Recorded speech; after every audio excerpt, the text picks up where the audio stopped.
செம சூப்பரான African traditional ஃபுட்டான இந்த ஃபூஃபு கூட நல்ல நான்வெஜ் குழம்பும் வச்சு ஒரு புடி புடிச்சா டேஸ்ட் செம சூப்பரா இருக்கும். இந்த ஃபுட் பார்க்க ரொம்ப பிசு பிசுன்னு இருந்தாலும் இதை ரொம்ப சிம்பிளா நம்ம வீட்லயே ஈஸியா மேக் பண்ணிக்க முடியும். இந்த மரவள்ளி கிழங்க யூஸ் பண்ணி தான் இவங்க மேக் பண்றாங்க இந்த ஃபூஃபுவை. இந்த கிழங்க நல்லா கழுகி மேல உள்ள மண்ணை பக்காவா ரிமூவ் பண்ணிட்டு கத்தி வச்சு மேல உள்ள தோட இந்த மாதிரி கேர்ஃபுல்லா ரிமூவ் பண்ணிக்கோங்க.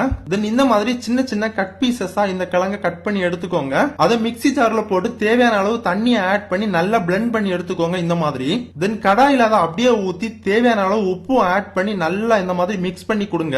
சிம்ல வைங்க அல்லது மீடியம் ஃபிளேம்ல வச்சு இந்த மாதிரி பக்காவா நீங்க கிண்டிக்கிட்டே இருக்கணும். ஒரு 20 மினிட்ஸ் கண்டினியூஸா இந்த மாதிரி கிண்டினதுக்கு அப்புறம் உங்களுக்கு அதோட கலர் பாத்தீங்கன்னா ஒரு மாதிரி yellowish கலரா மாறிடும். ரெடியான இந்த ஃபூஃபு அப்படியே பிளேட்ல ஷிஃப்ட் பண்ணிட்டு இதுக்கு கூட வச்சு சாப்பிடுறதுக்கு நல்ல மீன் குழம்பு, சிக்கன், பீஃப், மட்டன் இந்த மாதிரி எந்த நான்வெஜ் குழம்பு வச்சு சாப்பிட்டாலும் செம சூப்பரா இருக்கு. சாப்பிட்டதுக்கு முன்னால உங்க கையை வாட்டர்ல டிப் பண்ணிட்டு நீங்க சாப்பிட்டீங்க அப்படின்னா அது ஒட்டாம நல்லா ஈஸியாவே வந்துடும் கையில. அப்படியே அந்த மீட் கூட சேர்த்து சாப்பிடும்போது நல்ல குழு குழுன்னு ஜவு முட்டாய் சாப்பிட்ட மாதிரி தான் இருக்கும். இந்த டிஷ்ஷை டெய்லி எல்லாம் சாப்பிட முடியாது. இந்த மாதிரி டிஃபரெண்டா ஒன் டைம் சாப்பிடணும் அப்படின்னா நீங்க ஒன் டைம் எக்ஸ்பீரியன்ஸ் பண்ணி பார்க்கலாம். பட் ஆப்பிரிக்கன் பீப்புள்ஸ்க்கு அங்க அதிகமா இந்த கப்ப கிழங்கு கிடைக்கிறனால அதிகமா இந்த மாதிரி டிஷஸ் அவங்க மேக் பண்ணி சாப்பிடுவாங்க. இந்த ஃபூஃபு டிஷ்ஷை பார்த்த உடனே உங்களுக்கு மைண்ட்ல என்ன தோணுச்சு அப்படின்னு மறக்காம கமெண்ட்ல சொல்லுங்க. பாய்.